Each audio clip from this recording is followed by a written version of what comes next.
হৃদয় আহমেদ নামের এক ইউটিউবার, যার পরিবর্তন দেখে আমি ভাবলাম যে একজন মানুষ নিজেকে কতটা পরিবর্তন করতে পারে। এই হৃদয় আহমেদ ঠিক যখন ভেবে দেখলো যে আমার যে কাজের এরিয়া, আমি যে লাইফ লিড করতেছি, এটা পুরোটাই একটা হারাম সম্পর্কের সাথে সংযুক্ত।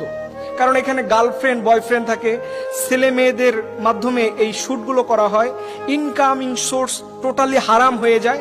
সে যখন এইটা হিসাব করে দেখলো যে না, এখানে আমাকে আর বেশিক্ষণ রাখা যাবে না, কারণ এই কাজটা টোটালি আমার আল্লাহ পছন্দ করেন না।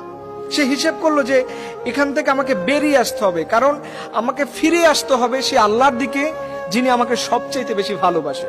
তো এই ছেলে, এই ইউটিউবার, সে যখন দেখলো যে না, আমাকে কিছু পরিবর্তন করতে হবে, তখন সে ফিরে আসলো।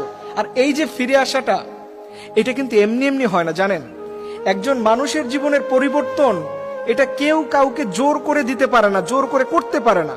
কিন্তু যখন আপনি দেখবেন একটা মানুষ ফিরে এসেছে, তখন আল্লাহর বিগ মার্সি অ্যান্ড ব্লেসিংস তার উপরে সব সময় আল্লাহর পক্ষ থেকে থাকে।